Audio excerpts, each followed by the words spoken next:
Vestre are designers and manufacturers of urban furniture, and our experience of COVID-19 has highlighted the importance of outside spaces in our cities.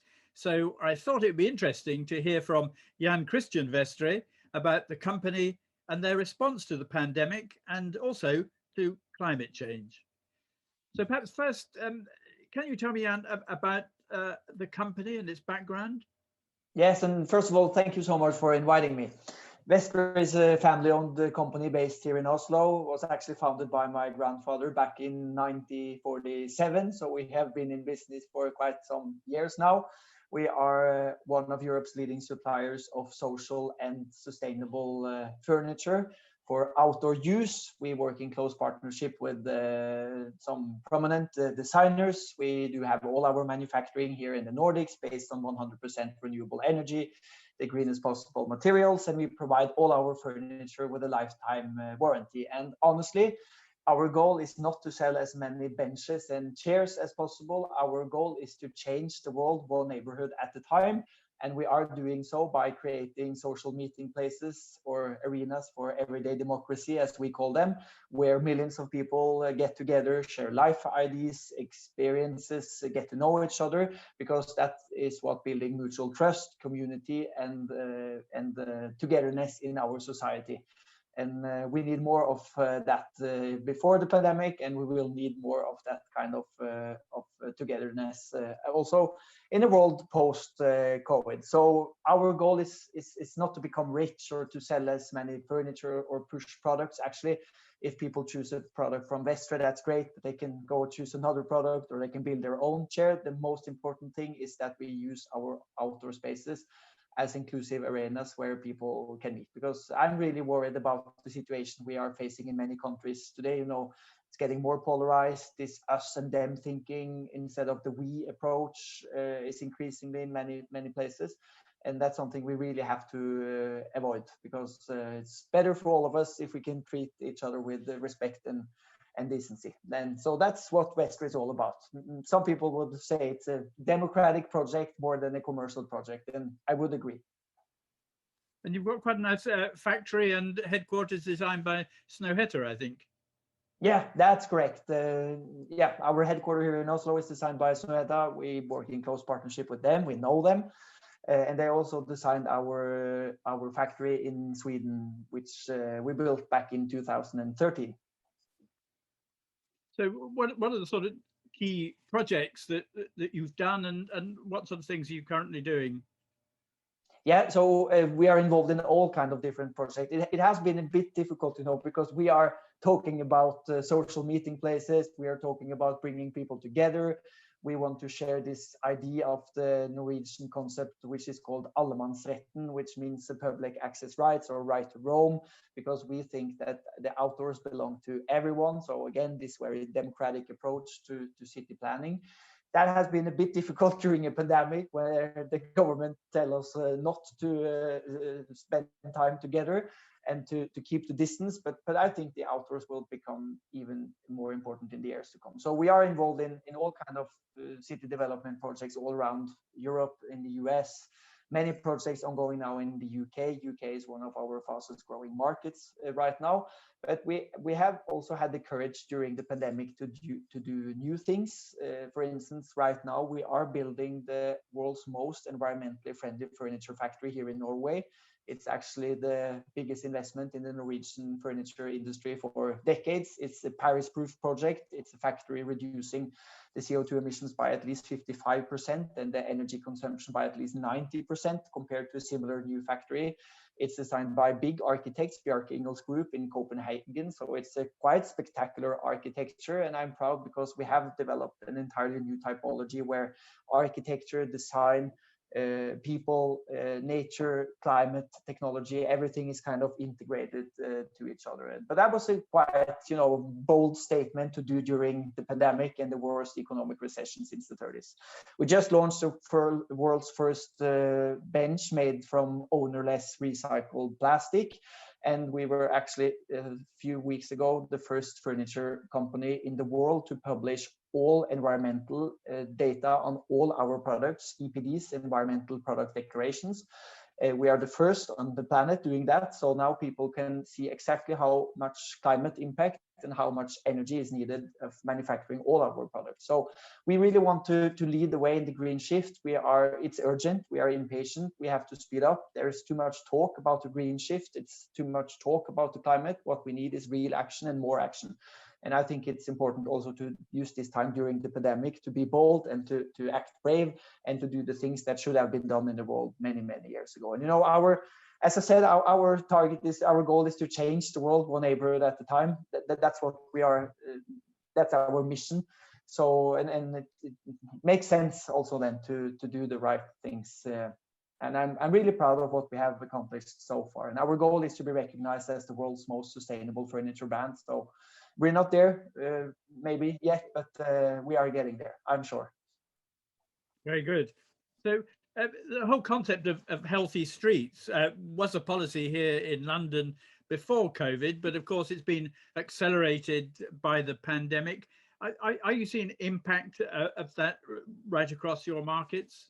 Yes, and hopefully, I really think this is not just something that's happening right now because, you know, restaurants have been closed, bars have been closed, so it's more easy for people to gather outside. I really think this will continue. I really hope we can rethink the city planning totally. I think we can free up a lot more space for people instead of cars. I believe in new technology. I mean, a few years ago, electrical cars were a far dream. Now more than 50% of all new cars here in Norway are electrical vehicles. I mean, imagine a few years from now, people will have self-driving cars. We will not maybe even own our own cars because we will have car sharing services and stuff like that. And that means we can free up a lot of space. We can think completely differently. We can add more greenery. We can add more spaces for human interaction, for social meeting places where people can gather around. And I think we have just seen the start of this. That being said, it was something that also happened before the pandemic. I mean, we have been involved in many projects in the UK, which I would say is really leading the way. For instance, if I can mention one project we were involved in, that was together with really brave and great landscape designers at the Edible bus stop in London. We did this project in front of the barrier block in Brixton.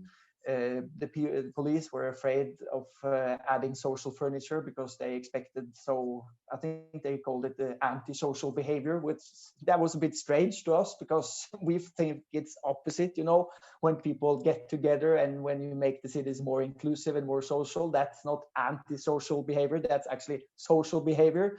But nevertheless, the police, they were a bit afraid of what was going on, and we actually donated the furniture to this public space. And 1 or 2 years after, the police didn't record any negative behavior. So it was actually kind of a eye-opener even for them, because they saw that making the public realm more attractive actually is great for the society, because that means we can include more people also across generations, across different cultures. Diversity is a great thing. So before the pandemic and after the pandemic. And I mean, we have been involved in so many projects like that. Times Square, for instance, the transition in New York, we did it together with Snøhetta. We're doing a project now in Milan together with Bloomberg Associates, where they are freeing up space for cars so we can have more space for people. And yeah, I think this revolution has just begun. You've got very strong green credentials and policies in the company. So, but tell me how that operates in manufacturing, because manufacturing obviously historically has been predicated on disposability. What are the economics of manufacturing in a green economy? Yeah, that's a great question, actually, because some people believe that it's not possible to combine those two things, you know, saving the planet, restore nature and biodiversity, stop climate changes. But I really believe in green growth and a green development. For instance, Vestre is growing 20% every year. We have been carbon neutral now for more than 10 years. We are growing, but at the same time, we are reducing our footprint, our CO2 emissions. We're reducing our energy consumption. And it's 100% transparent. So everyone can download our sustainability reports. They can look into all the data, all the figures, so they can actually find the evidence. And I think this is how the manufacturing industry has to act. And the design industry has to change as well, because this need for new things all the time, the fact that the design industry is pushing new products all the time, it really must end. Why do you need to buy a new piece of furniture every second or every 5 years? I mean, it's completely crazy.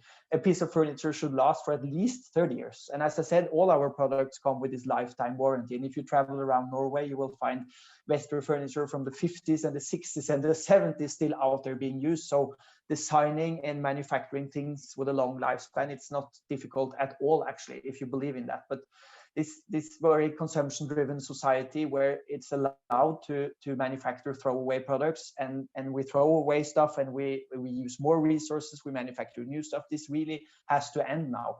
And I would hope for European politicians to be a bit braver. You know, we should ban throwaway products. Why didn't we do that a long time ago? Because if we do that, the market will change and the suppliers will start caring about quality and longevity and the kind of resources. And it all comes down to all the decisions we make. As I said, our statement is that we want to use the greenest possible materials available. So, for instance, we could have bought cheaper aluminum from China or from Eastern Europe. We are using 75% post-consumer recycled aluminum, the greenest possible on the planet. Comes with 8 times less CO2 emissions. But of course, it's more expensive to us. So you know, I could have increased my profit if we picked cheaper but less eco-friendly materials. But we're never doing that. We're using steel with 30% less emissions than the world average, for instance. So I think it comes down to all the big decisions and the small decisions, and it's a total of it which makes us eco-friendly or not. And in Vestre, you know, some people find us naive because we are changing the world one neighborhood at a time. We have said that the goal of Vestre is actually to use Vestre as a tool to change the world. But we are doing that country by country, and you know, no one can do everything, but everyone can do something. And if we all start to think differently and ask ourselves the questions, how can we increase our positive footprint and do less of what is wrong, I think that would be a very important statement. And it also comes down to this: we need to improve our own. As I said, doing stuff internally, measures internally, improve every year. But it's also very important for me to say that if the world is succeed in reaching the Sustainable Development Goals, the United Nations global goals, I mean, there's 17 of those. But after all, it's about ending poverty, combat climate change, and reduce inequalities between people. If we are to do those 3 things, that will take a lot of money.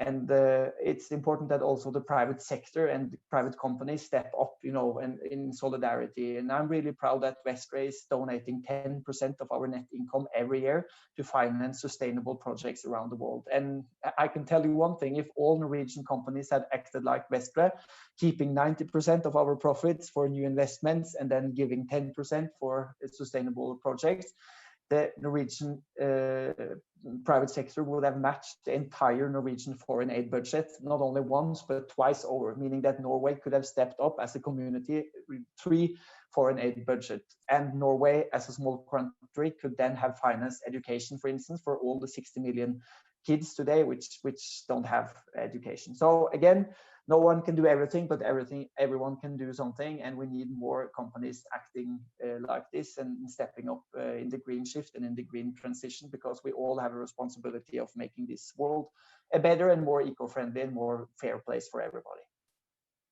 Great. Well, Jan, thank you very much for your insights and your enthusiasm on such important topics, and I look forward to seeing Vestre pocket parks in streets all around London soon. Thank you. Thank you so much. Have a great day. Take care.